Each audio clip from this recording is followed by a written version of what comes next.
Subscribe कीजिए maths magic channel को और बेल आइकन को दबाइए जिससे आपको अपकमिंग वीडियोस की नोटिफिकेशंस मिलती रहें।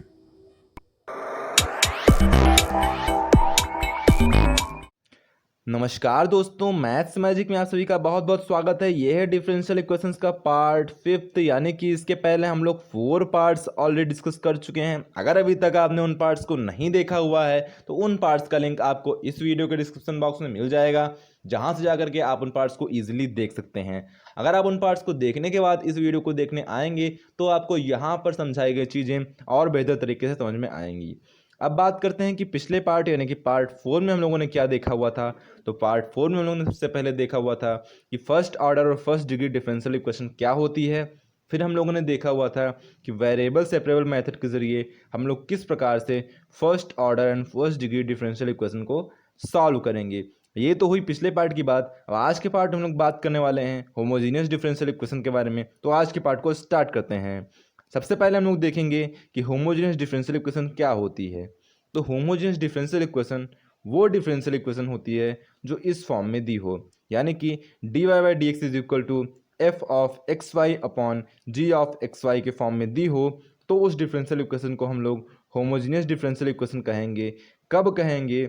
जब एफ ऑफ एक्स वाई और जी ऑफ एक्स वाई दोनों होमोजीनियस फंक्शन हो और दोनों की जो डिग्री हो वो डिग्री भी सेम हो।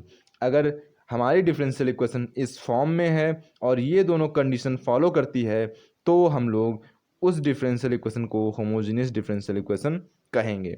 या दूसरी भाषा में कहें तो अगर हमारी डिफरेंशियल इक्वेशन इस फॉर्म की हो या इस फॉर्म की हो तो उस डिफरेंशियल इक्वेशन को हम लोग होमोजीनियस डिफरेंशियल इक्वेशन कहेंगे।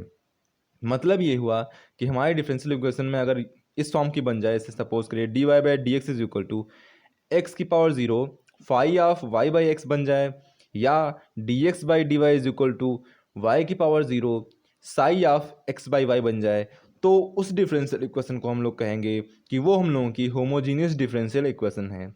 ये तो हुई होमोजीनियस डिफरेंशियल इक्वेशन की डेफिनेशन। अब हम लोग एग्जाम्पल के जरिए इसको और बेहतर तरीके से समझेंगे। जैसे दिया हुआ है, एक फर्स्ट एग्जाम्पल दिया हुआ है d y by d x is equal to x square plus y square plus x y upon में x square plus y square. अब होमोजीनियस का मतलब क्या होता है? होमोजीनियस का मतलब ये हुआ कि अगर वेरिएबल्स की जो पावर है वो पावर सेम हो, या फिर अगर हमारे वेरिएबल्स मल्टीप्लाई में दिए हुए हैं तो उन पावर्स का जो मल्टीप्लाई में वेरिएबल्स दिए हुए हैं उन वेरिएबल्स की पावर्स का हम लोग सम करें, और जो सम की जो पावर आए वो पावर बाकी सारे वेरिएबल्स की पावर के इक्वल हो जाए। यानी कि मेनली ये है कि सभी वेरिएबल्स की पावर जो हो वो इक्वल हो, तब उस फंक्शन को हम लोग कहते हैं कि वो होमोजीनियस फंक्शन है। जैसे यहाँ पे दिया हुआ है फर्स्ट में, तो एक्स स्क्वायर यहाँ पे पावर 2, वाई स्क्वायर यहाँ पे पावर 2, यहाँ पे लिखा है एक्स इंटू वाई, यानी कि एक्स की एक पावर वाई की एक पावर, यानी हो गई कितनी? 2 पावर, यानी सबकी पावर 2। मतलब फर्स्ट जो हम लोगों की फंक्शन है, first function f of x y, वो हम लोगों का होमोजीनियस फंक्शन है जिसकी डिग्री कितनी है? हम लोगों की डिग्री है 2। अगर बात के नीचे तो लिखा हुआ है एक्स स्क्वायर यानी कि पावर 2, वाई स्क्वायर यानी कि पावर 2। मतलब जो नीचे वाला जी ऑफ एक्स वाई भी है वो भी हम लोगों का होमोजीनियस है और उसकी भी डिग्री कितनी हो गई? 2। अब वहाँ पे क्या कह रहा था कि अगर पहला वाला और दूसरा वाला, नहीं, f of x y and g of x y दोनों जो है होमोजीनियस हो और दोनों की डिग्री सेम हो जाए, यहाँ पे सेम डिग्री 2 है, तो हम लोग डिफरेंशियल इक्वेशन को क्या कहते हैं कि वो डिफरेंशियल इक्वेशन हम लोगों की होमोजीनियस डिफरेंशियल इक्वेशन हो जाती है। एक तो ये एग्जाम्पल हो गया। दूसरा एग्जाम्पल जैसे लिखा हुआ है d y by d x is equal to sine y by x. वहाँ पे क्या था कि अगर कोई differential equation d y by d x is equal to x की power 0 phi of y by x के फॉर्म में हो तो उसे हम लोग होमोजीनियस डिफरेंशियल इक्वेशन कहते हैं। अब यहाँ पे अगर x की पावर किसी भी चीज़ के पावर 0 हो जाए तो उसकी वैल्यू होती है हम लोगों की 1।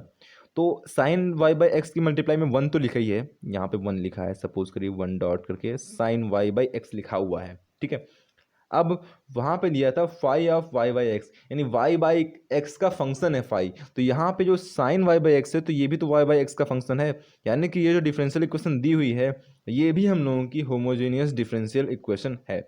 ये तो बात हुई होमोजेनियस डिफरेंशियल इक्वेशन के बारे में। हमको क्या देखना है? हमको देखना है कि हम इस होमोजेनियस डिफरेंशियल इक्वेशन को सॉल्व कैसे करेंगे।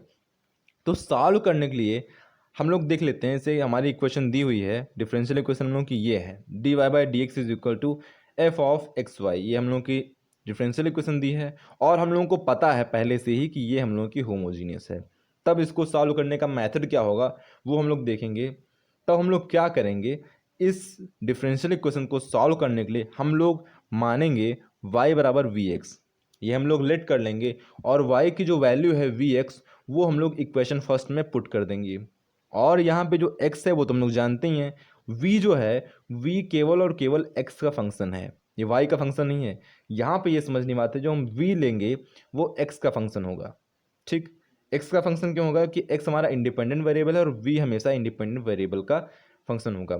सपोज करिए यहाँ पे अगर ये इक्वेशन चेंज हो दिया होता d x by d y is equal to f of x y, तो यहाँ पे हम लेते x is equal to v y और वहाँ पे जो v होता वो y का फंक्शन होता।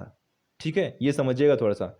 अगर यहाँ पे इक्वेशन हम लोगों की दी होती d x by d y, यहाँ पे दिया है d y by d x, लेकिन अगर दी होती d x by d y is equal to f of x y, तो हम लोग क्या लिखते, तो हम लोग लिखते x is equal to v y, हम लोग लिखते x is equal to v y, और जहाँ पे v जो होता वो फंक्शन ऑफ x ना हो करके फंक्शन ऑफ y होता। ठीक, तो ये समझिएगा थोड़ा सा।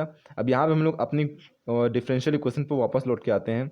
हमारी डिफरेंशियल इक्वेशन दी हुई है d y by d x is equal to f of x y, हमसे कहा गया ये होमोजीनियस है और कहा गया इसका सॉल्यूशन निकालो। तो हम लोगों ने क्या किया, y is equal to v x put कर दिया हम लोगों ने इक्वेशन फर्स्ट में, ये हमको पुट करना है y is equal to v x, तो हम लोग इसको पुट करेंगे आगे। उसके पहले हम लोगों ने क्या कर लिया, y by is equal to v by v into x जो दिया हुआ है इसको हम लोगों ने कर लिया डिफ्रेंशिएट, तो हमारा आ क्या गया, हमारा आ गया d y by d x, और यहाँ पे हमने लगाया फर्स्ट इंटू सेकेंड, फंक्शन का जो मल्टीप्लिकेशन होता है ना u इंटू वी, तो वही हम लोगों ने लगाया।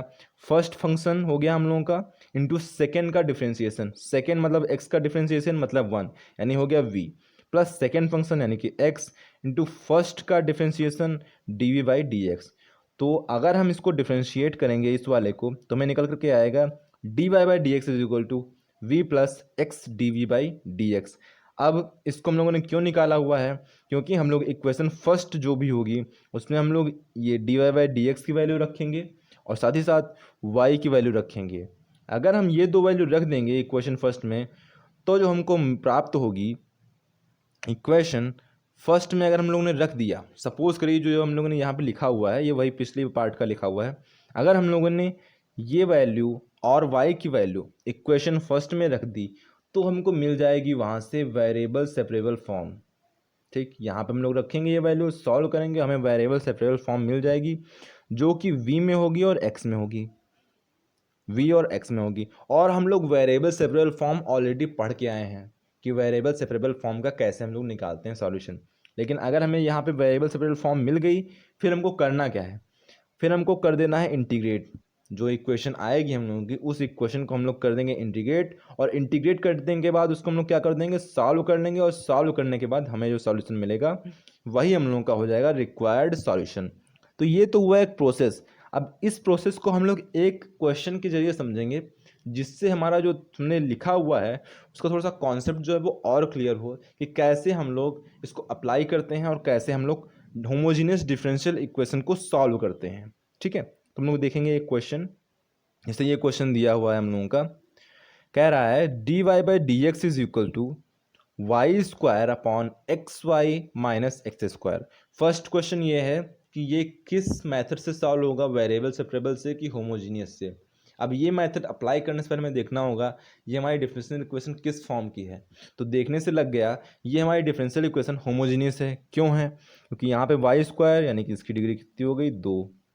ठीक, यहाँ पे इसकी डिग्री कितनी हो गई, 2। यहाँ पे x y minus x square, x y की डिग्री 2, एक्स स्क्वायर की डिग्री 2, यानी ये कितनी डिग्री हो गई, 2। अब ये 2 डिग्री हो गई, मतलब ये हुआ कि जो 2 डिग्री है तो ये हमारी डिफरेंशियल इक्वेशन है वो हमारी होमोजीनियस डिफरेंशियल इक्वेशन है। ये हम लोगों ने क्लियर कर लिया। अब हम लोगों ने क्या किया, यहाँ पे y is equal to v x put करना है हम लोगों को, हमें पता था ना, put y is equal to v x लिख दिया हम लोगों ने। फिर इस सेकेंड इक्वेशन का हम लोगों ने कर लिया डिफ्रेंशिएशन x के रिस्पेक्ट में, तो आ गया हम लोगों का d y by d x is equal to v plus x d v by d x. Okay, फिर हम लोगों ने क्या किया, इक्वेशन फर्स्ट को लिया और वहाँ पे वैल्यूज़ पुट की d y by d x की, ठीक है, और ये y की वैल्यू। तो ये दो वैल्यू हम लोगों ने पुट की तो हमें क्या मिला, फ्रॉम फर्स्ट से हमको ये इक्वेशन मिल करके आ गई। D y by d x की वैल्यू पुट करी तो हो गया v plus x d v by d x, ठीक है। वाई स्क्वायर की जगह पे हम लोगों ने पुट किया, y की जगह पे पुट किया वी एक्स, तो वी एक्स का स्क्वायर यानी वी स्क्वायर एक्स स्क्वायर आ गया। अपॉन में x y की जगह पे पुट कर दिया, वी एक्स यानी x इंटू वी एक्स और माइनस का एक्स स्क्वायर। यहाँ से हम लोगों ने किया क्या, यहाँ से हम लोगों ने एक्स स्क्वायर कॉमन लिया और नीचे से एक्स स्क्वायर कॉमन लेकर उसको कैंसिल आउट कर दिया। तो हमारे आ क्या गई है इस क्वेश्चन लास्ट में, v plus x d v by d x is equal to v square, यहाँ से एक्स स्क्वायर कॉमन ले लिया, नीचे से एक्स स्क्वायर कॉमन में बचा हमारा v माइनस वन। तो आ गया हम लोगों का v plus x d v by d x is equal to v square upon v minus one. इतना हम लोगों का आ गया। इसके आगे हम लोग सॉल्व करेंगे तो दिया हुआ है v plus x d v by d x is equal to v square upon v minus one, ये दिया हुआ है, ठीक। अब हम लोग क्या करेंगे इसमें, हम लोग ये जो v है इस v को भेज देंगे इस साइड में, ठीक है, इधर हम लोगों ने भेज दिया। हम लोगों ने भेज दिया तो क्या आया, x d v by d x is equal to v square upon v minus one minus का v आ गया, ओके। अब हम लोगों ने इसमें लिया एलसीएम और इसको कर दिया सॉल्व। तो क्या हो गया, x d v by d x आया, फिर हो गया वी स्क्वायर माइनस इसकी मल्टीप्लाई हो गई, तो ये हो गया इसकी मल्टीप्लाई हुई तो हो गया वी स्क्वायर माइनस का वी स्क्वायर और माइनस माइनस प्लस का v अपॉन में v माइनस वन। अब यहाँ से जो है माइनस वी स्क्वायर है प्लस वी स्क्वायर, ये गेट्स कैंसिल आउट हो गया।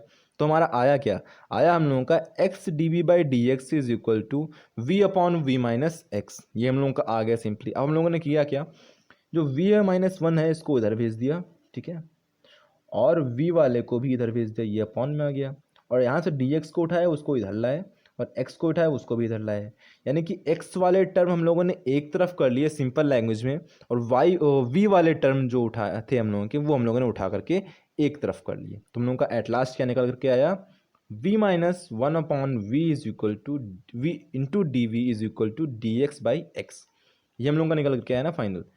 अब हम लोगों ने क्या किया, जो v था इसको अलग अलग करके लिख लिया, हो गया हम लोगों का v अपॉन वी कैंसिल हो गया, वन आ गया, one minus one upon v into d v is equal to हो गया डी एक्स बाई एक्स, ये हम लोगों का आया। अब इसके आगे हम लोग क्या करेंगे, इसके आगे हम लोग इसको सिंपली कर देंगे इंटीग्रेट। हम लोगों ने इसको सिंपली कर दिया इंटीग्रेट किया मतलब साइन ऑफ इंटीग्रेशन लगा दिया दोनों तरफ, ठीक है।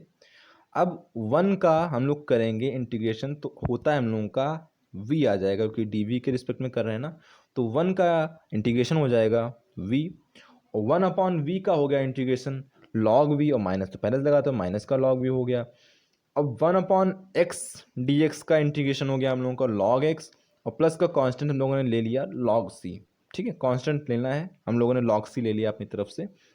अब यहाँ पे क्या किया हम लोगों ने, जो log v है इसको उठा के इधर लेकर आ गए, इधर लेकर आए, यहाँ पे माइनस था इधर आ गया प्लस का हो गया हम लोगों का v is equal to log v plus log x plus log c, यानी क्या निकल करके आ गया, जब हम लोग के फार्मूला पढ़ा हुआ था, log में पढ़ा हुआ था, क्लास 9th में था शायद, log m plus log n is equal to होता है log m इंटू n, तो वही हम लोगों ने फार्मूला अप्लाई किया। तो यहाँ पे जो log v plus log x plus log c सम में था वो तीनों v इंटू एक्स इंटू सी यानी कि मल्टीप्लिकेशन में आ गया, हो गया हम लोगों का v is equal to log v into x into C.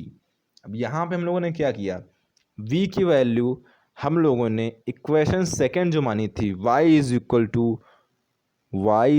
To v x, यहाँ से हम लोगों ने रख दी v की वैल्यू, क्योंकि मैथमेटिक्स में अगर हम लोग कोई भी चीज़ अपनी तरफ से लिखते हैं तो हम लोग सॉल्यूशन में उस चीज़ को नहीं रख सकते। सॉल्यूशन में हम लोगों को जो गिवन टर्म है उसी के टर्म में हम लोगों को सॉल्यूशन देना होता है, वहाँ पे हम लोग अपनी तरफ से कोई भी मानी हुई चीज़ नहीं रख सकते। तो इसीलिए हम लोगों ने क्या किया, v को हम लोगों ने सब्स्टिट्यूट करके उसकी जो वैल्यू थी वो वहाँ पे अप्लाई कर दी। तो v की वैल्यू क्या आ जाएगी, y बाई एक्स, तो हम लोगों ने क्या लिख दिया, y बाई एक्स वी की जगह पे लिख दिया, इधर v की जगह पे y बाई एक्स हो गया, और यहाँ से x और x हो गया कैंसिल आउट, ठीक है। अब हमारा क्या बचा, हमारा बच गया एट लास्ट में हम लोग देखें y by x is equal to log y into c, क्यों, क्योंकि यहाँ पे x और x कैंसिल हो गया था, ठीक है। अब यहाँ पे log हम लोग हटाएंगे तो log इधर आएगा तो क्या हो जाएगा, ये हो जाएगा e की पावर y बाई एक्स, तो वही लिख दिया e की पावर y बाई एक्स। ठीक है, यहाँ पे था y इंटू सी बचा तो वही लिख दिया y into c. At last हम लोगों का फाइनल आंसर निकल करके आ गया, फाइनल आंसर निकल करके आ गया y into c is equal to e की पावर y बाई एक्स। तो इस प्रकार से हम लोग होमोजीनियस डिफरेंशियल इक्वेशन को सॉल्व करेंगे। तो आज की वीडियो में इतना ही, इसकी आगे का हम लोग डिस्कस करेंगे नेक्स्ट पार्ट में। वीडियो को लाइक और शेयर करें, चैनल को सब्सक्राइब करना ना भूलें। बाकी देखने के लिए धन्यवाद।